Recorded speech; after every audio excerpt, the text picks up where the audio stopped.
প্ৰকৃতিৰ একান্ত সাধক জুবিন গাৰ্গৰ 53 বাৰ্ষিক জন্মদিন উপলক্ষে নাহৰ গছপুলি ৰোপণ পৰিৱেশ সুৰক্ষা সমিতিৰ ৰোপণ কৰে বিধায়ক সঞ্জয় কিষাণে।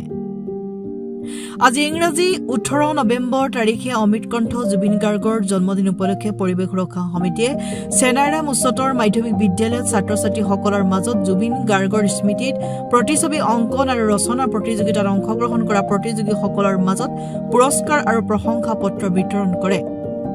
কাৰ্যসূচী অনুসৰি প্ৰথমে হিয়াৰামতো জুবিন গাৰ্গৰ প্ৰতিছবিত শ্ৰদ্ধা জনাই বন্তি প্ৰজ্বলন কৰে তিনিচুকীয়া বিধানসভা সমষ্টিৰ বিধায়ক সঞ্জয় কিষাণে।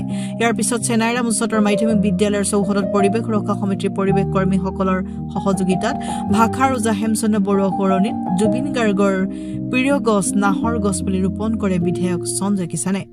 গছপুলি ৰোপণৰ পাছতে বিধায়ক সঞ্জয় কিষাণে জুবিন গাৰ্গৰ প্ৰতিছবিৰ চিত্ৰাংকন প্ৰতিযোগিতা আৰু জুবিন গাৰ্গৰ বিষয়ে ৰচনা প্ৰতিযোগিতাত অংশগ্ৰহণ কৰা ছাত্ৰ-ছাত্ৰীসকলৰ মাজত পুৰস্কাৰ আৰু প্ৰশংসা পত্ৰ বিতৰণ কৰে। উল্লেখযোগ্য যে পৰিৱেশ সুৰক্ষা সমিতিৰ লাংকাচি সমিতিয়ে তিনিচুকীয়া জিলা সহকাৰী সম্পাদক কৰুণা বৰুৱাৰ পৰিচালনাত জুবিন গাৰ্গৰ জন্মদিন উপলক্ষে ৰোপণ কৰা গছপুলি ৰোপণ কাৰ্যসূচীত অংশগ্ৰহণ কৰে। পৰিৱেশ সুৰক্ষা সমিতিৰ কেন্দ্ৰীয় কাৰ্যকৰী সভাপতি দিগন্ত ভট্ট আৰু মুখ্য সাংস্কৃতিক সম্পাদক জিন্তু শইকীয়াই লাংকাচি গছপুলি ৰোপণ কাৰ্যসূচীত বিশেষভাৱে সহযোগিতা আগবঢ়োৱা পৰিৱেশ কৰ্মীসকলক কেন্দ্ৰীয় সমিতিৰ তৰফৰ পৰা সম্বৰ্ধনা জনায়।